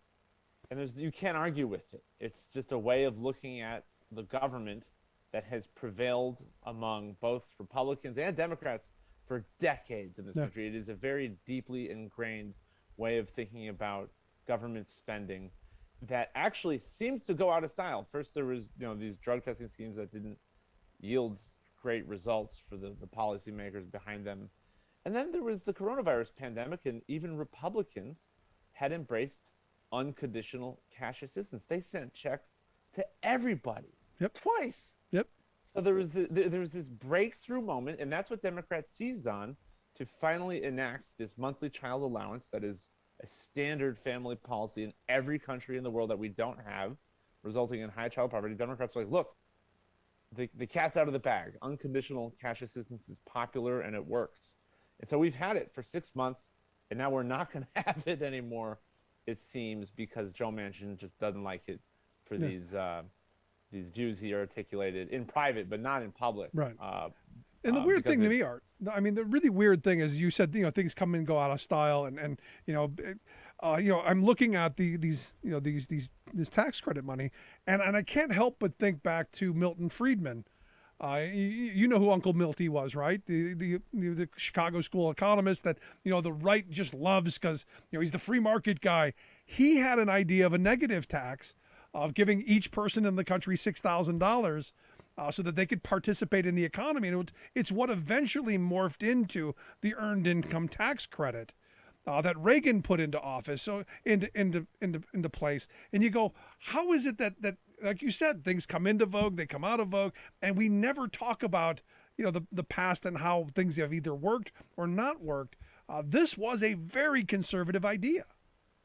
Well, every country in Europe started doing this after World War II, and Richard Nixon embraced it. He called it the Family Assistance Plan. Just giving parents money makes sense when you consider that children are expensive and they make it more difficult for a parent to obtain labor income because someone's got to take care of the kid.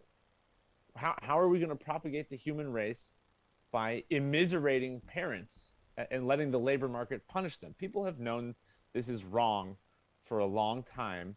And it's a complicated story, but it has a lot to do with race, the way programs that gave people money at the state level and the federal level were used by poor people to do bad things. Supposedly, there were sensational stories. It was like a genre of newspaper story in the 20th century. Welfare queen. Right, the welfare queen. And this is just a reflex, a muscle memory in American politics that it seemed we were growing out of thanks to Donald Trump and the coronavirus pandemic, and Democrats building a coalition around the exact policy that they wound up enacting. They had planned to do this. No, what's weird is, West Virginia is one of the poorest states in the country, one of the whitest states in the country. And I'm assuming this plan and some of the polling that I've seen overwhelmingly popular in that state. In fact, the newspaper there in Charleston, the Gazette Mail, they said, we need this so bad. Build Back Better backers say the bill would protect West Virginia's most vulnerable as Manchin resists. They've endorsed it. Virtually all of the politicians there are saying, no, Democratic politicians, we need this. And yet here they're not going to get it. So I think about next month, on January 15th, when a check doesn't come, how many kids then go hungry by the end of the month?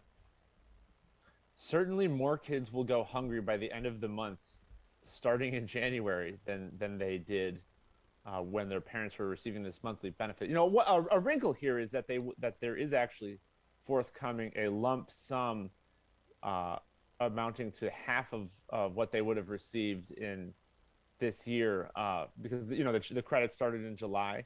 When you file your taxes, you can get a lump sum for the first half of this year, so that will be helpful. But that you won't be able to get that till February. So yeah, we know from monthly surveys of households and other data that the poverty went down among children like 30%, nearly 30% each month, thanks to this cash. It will go right back up. That's staggering. It's just arithmetic.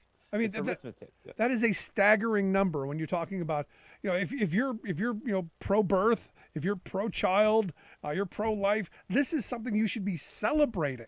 This is the way that we encourage people. If you're against abortion, this is the way you encourage people to bring children into the world because, hey, we're going to help you feed them. You're not going to live in a destitute situation. It just seems like this is just insane that we can't get 51 people, one Republican to go, hey, I'm going to take Joe Manchin's spot.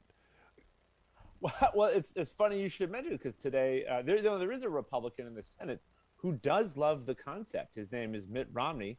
He had his own version of this that actually would give parents more money than Democrats went with. But he doesn't, they disagree over how to pay for it. He would consolidate and eliminate some existing programs. But yeah, there are people who recognize that giving parents money is beneficial for creating families. And Mitt Romney's not alone, but he's the only one who's really embraced the idea of monthly cash, unconditional. And he put out a statement today like, all right, let's get to work on something like my idea. But I have talked to him, and I've talked to several other Republican senators who you might think would be into this. They're not. They want a work requirement. Getting rid of the work requirement is the whole point of this policy for Democrats. If a work requirement is just sort of a propaganda way of saying we will exclude unemployed people from the policy. If you were to do that, you would not reduce poverty. Like it would just go out the window. Right. So it's a non-starter. It's hard to imagine a compromise on that. But I guess that's what we'll have to look at if Manchin can't be moved. And things are testy. It does not seem like they're gonna get a deal with him. And that's a scary thing. But I'm not entirely against the idea of a work mandate as long as there is something in there that says that government will be the employer of last resort. I know that the private sector can't, or more likely won't, create enough quality jobs for everyone. So there has to be the public sector that's going to step in and say, look, everybody should have some type of employment to be able to support their families. I believe in the therapeutic qualities of work. I believe in the idea that that through your labor, you're supporting yourself, does give you some bit of self-esteem, and there are good things with that. But to say, hey, go find a job and magically expect people who don't live on a bus line or near any jobs to go magically find one is idiotic, and I would argue just plain mean. Well, yeah, and if they've got kids, they can't, or the kid will die, right? Like, someone's got to take care of the kid. You can't have a job and parent simultaneously. You can't get a job that supports your whole family if the other parent isn't also working. It's just the way it is. The labor market does not value families at all, and so the public sector has to figure it out. Unless we're good with just immiserating parents and putting children in child poverty, even though it makes their lives worse and results in higher costs on society through their various problems they'll wind up having when they're adults. So it seems like there is we had a breakthrough moment. Maybe there could be another one where there's a big debate about this, but it seems clear at this point that there will be an interruption in the monthly payments and that child poverty will go back up in the month of January. And the thing is, and this is the thing that gets me, Art, and maybe you'll disagree with me, but I guess maybe it's just I'm fortunate that I've always had a good paying union job, that I've made good financial decisions and been very lucky in my working years. But like $250 a month to me is not a lot of money. It's helpful. It's not life changing, but I look at the number of people that it is life changing to, and I go, how in your right mind do you go, you know what, we're just going to rip that out from under them? That makes no sense to me. Well, and Democrats imagined that the idea of like increasing child poverty by 30% or doubling it, they envisioned it, being even more dramatic, would be simply terrifying to any politician, and that they could do the child tax credit with monthly advance payments for just the second half of this year, and then nobody would dare let it die. And they were wrong. People are happy to let it die. And their whole scheme was to do it for one more year after this year, and then it would be a breeze to reauthorize it at the end of 2022. And I did some stories like, well, are you sure about that? Seems kind of sketchy. And look what's happening now. Yeah. So there was a huge miscalculation. In the past, a temporary tax policy was a safe bet. You could keep it alive forever because no one wanted to hike taxes. And it just isn't working with this because people are doing old school welfare politics after Democrats had presumed we were past that. This is welfare to Republicans. It's welfare to Joe Manchin. And that doesn't work in the year 2021, surprisingly. Yeah, it's crazy. And I've got friends who are going, no, we need universal basic income. We need, Milton Friedman's negative tax. And I'm going, we are so far from that. I don't even think you can begin talking about it because we can't take care of the most vulnerable. And for me, this discussion is, I grew up in a housing project on the west side of Cleveland. I was a poor kid. I can't imagine what that little bit of money would have done for my mother and I living in the conditions that we lived in. I know our neighborhood, there'd have been food at the end of the month. I know that for sure because it wasn't always assured. I know that people may have gotten, secondhand cars and gotten better opportunities at jobs. There were, who knows what the possibilities could have been. And we didn't get that. And I don't want that to happen to another generation of kids growing up the way that I did. Yeah, well, your parents would have been a little happier, right? Like that. I've been interviewing parents for the past week, and that's what they say. Like, I was getting by without this money, but having it made my life a lot easier. I had less stress. We knew we could meet expenses and even get ahead a little bit without having to use credit cards. So when the money goes away, people's lives will just be a little bit worse. It's that simple. Yeah. It's not there isn't this magic like soul destroying power of receiving money. That's the argument. Like people won't be as happy if they're not earning all the money themselves. If you're just giving it to them, it will impoverish their well-being. And it's just not true. If you give people money, especially when they don't have much, their lives will just be a little bit better. Yeah, I mean, the fact that $250 can be life-changing resources for people. And we've got folks who are saying, nope, sorry, you're on your own. That's angering and frustrating to me. You're listening to The Rick Smith Show. We're here with Arthur Delaney. Arthur's a political reporter over at Huffington Post. He's also the co-host of the Huffington Post Politics podcast. You can check out their website, Huffington Post, huffpost.com, where you can find his article on Joe Manchin privately telling colleagues the parents are going to use the tax credit money on drugs. And I did find one parent who did use it on drugs, Art. He bought the kids insulin because they're type 1 diabetics. $450 they spent on the insulin drugs, where if the Build Back Better plan had passed, it would have only been $70.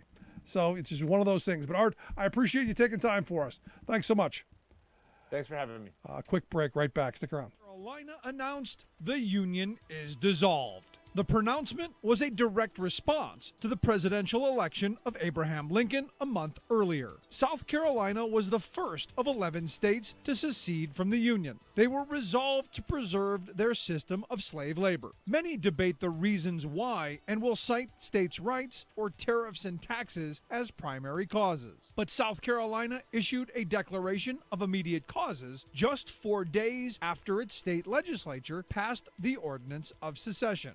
According to James Lewin, author of The Confederate and Neo-Confederate Reader, this declaration opposed Northern states' rights of refusal to support slavery. It stated that there was, quote, an increasing hostility on the part of non-slaveholding states to the institution of slavery, that the Northern states had failed to fulfill their constitutional obligations by interfering with the return of fugitive slaves to bondage. South Carolinians were also upset that they could no longer travel to northern states with their slaves in tow. They were furious that New England states allowed black men to vote. This declaration complains that northern states have, quote, denounced as sinful the institution of slavery. They have permitted the open establishment among them of societies whose avowed object is to disturb the peace and elloign the property of the citizens of other states. They have encouraged and assisted thousands of our slaves to leave their homes, and those who have remained have been incited by emissaries, books, and pictures to servile insurrection.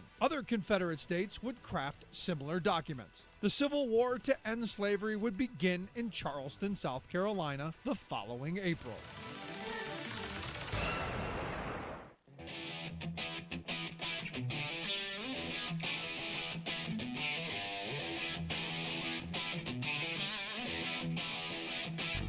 Welcome back to the Rick Smith Show. Now, here is Rick Smith. Struggling with the hard clock.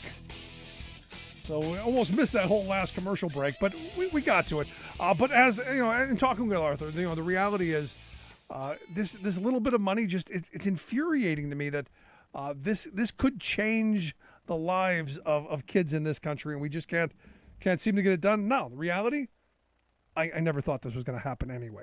Never thought that this was going to get passed, and I've been saying it for months that Manchin was never. I don't believe Manchin ever wanted a deal, and I still don't. That's just how it is. But here to share some thoughts on, the whole debacle and whether this was necessary to play out in public. I've asked our good friend Bob Ney to come talk with us. Bob is a former Ohio congressman and political analyst. Bob, thanks for taking time for us. Thank you, Rick. So we've had this conversation months now. Months, you know, will he stand for it? Will we get it? Will there be anything? I've been saying fairly consistently that I don't think the Build Back Better plan is going to pass. I don't think Manchin wanted it to pass. I feared nothing was going to pass, but the progressives did cave and give in on the bipartisan one. So I think this is where I expected us to be all along. Are you surprised? Yes, I'm a little surprised because I knew it would not pass before Christmas. And I've said that on your show. It wouldn't pass before Christmas. But it had to pass. I think you said by March, and I said May. I forget. You and I talked a couple shows back about that. If it did pass, that it had to pass by that period of time, or they're going to be in trouble because of the election year. So I thought there was going to be a chance for it to happen. So I was wrong on that. And I thought it would be under Manchin's terms. Now, there's a story, and I don't know how much has been in print, but, I talked to some people in D.C. today, and there's a story that's at least being floated. It could be floated by the Manchin people, but they're pushing someone, the envelope that the White House was responsible for this because there was a deal number-wise for a bill between Manchin and the president, and there were about 3 or 4 main points not agreed to that supposedly Manchin thought was going to be agreed to before the first of the year. Then right after the first of the year, they would announce a deal. And supposedly then, when the White House said the bill's off for this year, Manchin shut down some talks he was having with some other senators, and then within 48 hours, the White House got a phone call from the Manchin staff saying within the next 45 minutes or so, he's going to go on Fox, and this is what he's going to say. Now, supposedly that all happened, and then Manchin thought that he wouldn't be in a position to be able to strike a deal with 3 or 4 remaining points. I don't know that I believe that at all, okay? But I do want to give you the other story that's circulating around the Hill. No, I've read that as well, and again, I look at this and I'm going, why are you having this pie fight in public? This, and look, you were a Republican legislator for years. Would Newt Gingrich have ever allowed this kind of pie fighting? Would Tom DeLay have ever allowed this kind of thing to happen? I was on the whip team. DeLay was the whip. Absolutely not. You see where the votes are. When there aren't the votes and they're close, you see what those people want. You don't do it in a public forum. You do it privately. And then when you cut a deal, then you kind of do your public deal where you say, well, we're talking to she or he about the following three things. You already know what you've decided. Right. You know it already. So now, in your experience, I'm sure there's blame to go around in all of this place. Where do you put it? Do you put it on the administration? Do you put it on Schumer for not corralling this? Do you put it on the Progressive Caucus for some of their demands, even though they did cave on allowing the bipartisan plan to go forward? Where do you put that? Where do you point that finger, or is it all of them? Well, I think it's a combination of things, but for the progressives end of it, I don't know, this is just me speaking, I guess. I wouldn't be so apologetic about still participating in the first infrastructure bill. I just wouldn't be. I would keep that a win. No, it's a huge win. It's a win. Yep. So I wouldn't be out there saying, oh, I would never have done that if I would have known this. I don't think I'd go that route. As far as any particular blame, I put more particular, everybody can blame Manchin that wants to, you knew, I think, more than we did about where he was going to end up. I thought he was going to end up somewhere, but it was going to be difficult getting there. But I would put more of the blame on the Senate than I would the president. The president, I know everybody thinks the president can, pick up a telephone or go face-to-face and get anything they want. Well, they can get certain things, but that doesn't necessarily mean they can get anything they want. And I think that because Manchin's in the Senate, I think that also because supposedly Manchin told Schumer in May or June there was a problem, and I think that's accurate, then I see more of any blame quote on this is going to be between Schumer and Manchin both. I'm going to put Manchin in there also as a factor. Now, the outcome of this is going to be different. The White House struck at Manchin in a pretty, intense letter, especially for a president. The progressives, some of them are going down the wrong path. I'm sorry, but there are certain progressives, that if they go into West Virginia, they're not going to hurt Manchin. Okay, they've got to face that. They're not going to hurt him in West Virginia, and they're angry. Schumer is already, you can read between the lines, taking a different tack because let's go back in history to Jim Jeffords Jim was from Vermont, if I remember right. Yeah. And, I was in the Congress, and Jeffords was becoming increasingly unhappy. And it finally got to the point where he said, okay, I'm bolting. And when he did that, they offered him everything, Rick, under the sun. Chairmanships. They offered him everything except Senate leader, And he bolted, and that flipped the chamber from the Republican side. Schumer knows history. So Schumer's going to take you're going to see a different approach from Schumer versus the rest of the people just because of the Senate and what he's looking at as long-term viability to keep it. Yeah, let me ask you the other side of this. Does it matter at this point? I mean, if you're not getting your signature legislation through and there's no chance you getting anything else through, what does it matter if you've got the majority or not? Oh, yes. I think it does. And I'll tell you why. Okay. Because it would be better to have the majority and to have lost this for now. This should teach people politically, the powers to be within the Democratic Party, to work to get more seats. I mean, it's kind of that easy. Ultimately, that's the lesson here. Yeah, they're stuck.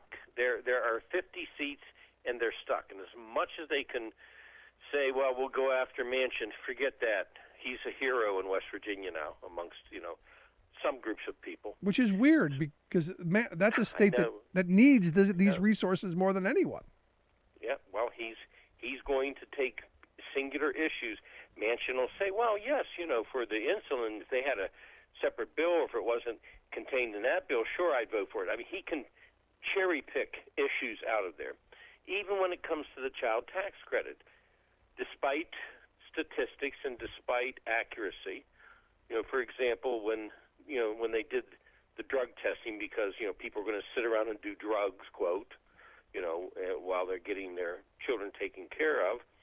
If they're going to drug test people because of government money, drug test corporations that receive government money, drug test the boards of directors. I mean, that's always been an argument, at least I made when I was in Congress. So you can take he can take these issues and he can say, well, there's no work requirement, and he can. Then you got that battle between Manchin and his constituents in West Virginia and outside third parties. Nope, they're not going to win on that. No. They're not going to win on that in West Virginia at this point in time. The way the state's been.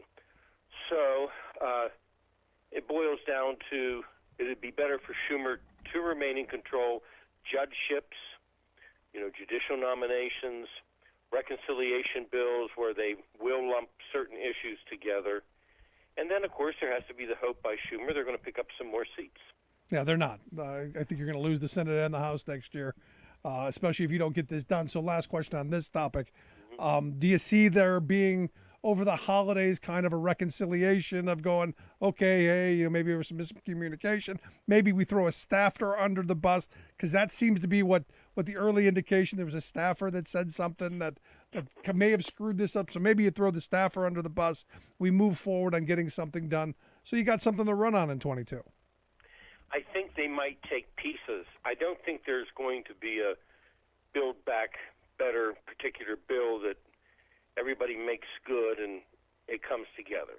I think there's potentially something that's going to morph into a version of it where they're, then they say, well, there were some staffers that didn't do their job, this and that, and here's another version of it. But it's not. I think the bill as it sat is not going to make it. So right. I think they'll take pieces of it. Now Schumer has, I think, also the right idea. The actual bill itself, the way it is, take a vote on it. Yep. Make people show where they absolutely are standing on it. I think that's good public policy absolutely. And good politics. And my other thought on this, and maybe I'd like to hear your thought. Manchin agreed to supposedly virtually everything except for the tax credit for the kids. Right. So move that, get the vote on that. Say, okay, if this is what you agreed to, we'll take this, and then you move that tax credit bill separately, since it is so wildly popular. And this, I think, would put some pressure on Republicans to have to support it, because now it's something that Republicans want too. I don't know very many people who got this money and go, no, we'll give it back. Well, sure. I mean, I think there's singular issues. Insulin. I mean, prescription drugs. Yep. I think there are issues out there that it would be tough for some of the Republicans to vote against it. And so if they, like I said, if they take pieces of this or create, a new version so that you don't have, the original bill, but you have versions of it. And then, okay, they didn't get everything, but they can get important pieces of it.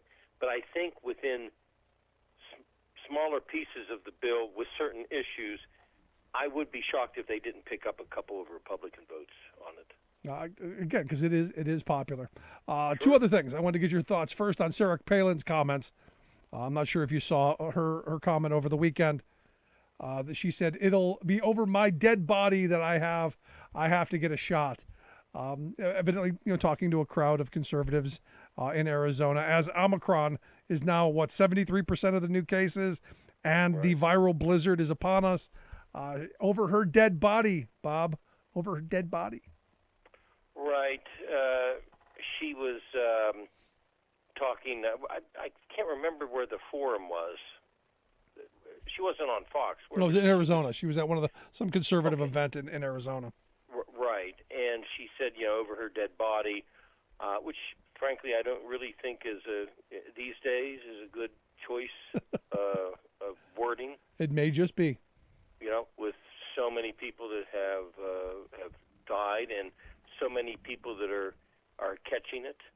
But again, I fail to grasp the political significance of, I'm against this vaccine and that makes me the conservative in how people follow this. Yeah. I know a lot of people in the last 2 weeks that are getting vaccines that have not had them before. Yeah, because they're starting to worry because Right. people are dying. They were anti-vaxxers, but now they're getting them. Last bit, real quick. Scott Perry, my congressman here in Pennsylvania's 10th Congressional District, evidently going to be the first person sitting in Congress who the committee is seeking to interview. Does he have to sit with them? Does he have to turn over his signal stuff? What if he's already destroyed all of that? What do you think of the first congressperson that they're requesting to interview? What can happen here? Well, they're trying to seek information from him. And he would be the first one. I think he was probably one of the members that was deeply involved in Trump's efforts, to stay in power. He's a scary dude. Of any of them, ultra-conservative, member of the Freedom Caucus, etc. And I think that they've said, look, there's privacy for members. We finally, realize there are certain also legal portions to this, but that doesn't mean that protects him from being responsible. They believe that he communicated, he meaning Perry, the congressman, with Mark Meadows, and they believe that he may invoke certain privileges or Fifth Amendment or whatever, but that doesn't mean that he can be exempt from providing information. Yeah, I'm interested to see what happens because he's a scary dude in my view. Scary dude. Between Christmas and New Year's, they're going to meet with him, and they want some information. So I think that it maybe won't be a legal test case because I don't think that he's got privileged ability on this issue. No, I don't think so either. And what if he destroyed those those communications? Is that obstruction? Well, I don't know. That's a problem for him because if he did, they're out there somewhere in the universe. Oh, no. And then that in itself is an attempt to get rid of there you go. of information and actually block an official proceeding of the House. Well, I'm excited for him because I've never been a huge fan. So good on him. Bob, I appreciate the time. As always, great stuff. Thank you, Rick. Our good friend Bob Ney. No, seriously. I mean, I look at Scott Perry as someone who is, that extreme of the right. I look at him as someone who, the military face of what could have been a coup, of what they were moving on, and him being behind that and giving the military credentials. Very, very scary stuff in my view. But it's the world in which we now have to deal with, and I can't wait. I hope we get to find out what it is that he was doing in those days and in those hours on January 6th. Anyway, if you missed any of today's program, thericksmithshow.com. That's where you go to get the podcast, the Rick Smith Show app on the smartphone. Take the program on the go wherever you go. And as always, you can email me, Rick, at thericksmithshow.com. Make sure you follow us on social media at Rick Smith Show on Twitter, Facebook, YouTube. Subscribe, like, share, all of that stuff. I'd love to hear your comments. Thanks so much for being here. We'll see you back here next time.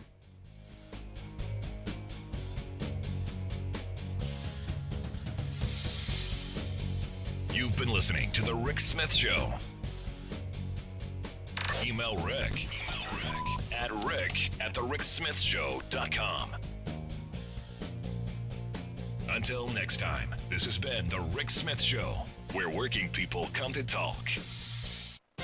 In 1972, I was part of a nationwide campaign that came close to getting the U.S. Senate to reject Earl Butz, Richard Nixon's choice for Secretary of Agriculture. A coalition of grassroots farmers, consumers, and public interest organizations teamed up with progressive senators to undertake the almost impossible challenge of defeating the cabinet nominee. The 51-44 Senate vote was so close because we were able to expose Butz as Bud Ugly. We brought the abusive power of corporate agribusiness into the public consciousness for the first time. We had won a moral victory, but it turned out to be a curse and a blessing. First, the curse. Butts had risen to prominence in the world of agriculture by devoting himself to the corporate takeover of the global food economy. He openly promoted the preeminence of middlemen food manufacturers over family farmers. Agriculture is no longer a way of life, he barked. It's a business. He instructed farmers to get big or get out, and proceeded to shove tens of thousands of them out by promoting an export-based, corporate-run food economy. Adapt, he warned, or die. The ruination of farms and rural communities, Butts added, releases people to do something useful in our society. This is Jim Hightower saying, the curse of Butts, however, spun off a blessing. Small farmers and food artisans practically threw up at the resulting Twinkie-ization of America's food. They were sickened that nature's own contribution to human culture was being turned into another plasticized product of corporate profiteers. They threw themselves into creating and sustaining a viable alternative, linking locally with consumers, environmentalists, community activists, marketers, and others. The Good Food Rebellion has since sprouted, spread, and blossomed from coast to coast. To find farmers markets and other expressions of this movement right where you live, go to localharvest.org. Hightower's commentary is brought to you by the Hightower Lowdown. From Wall Street to Washington, this monthly newsletter reveals who's doing what to whom and why. Check it out,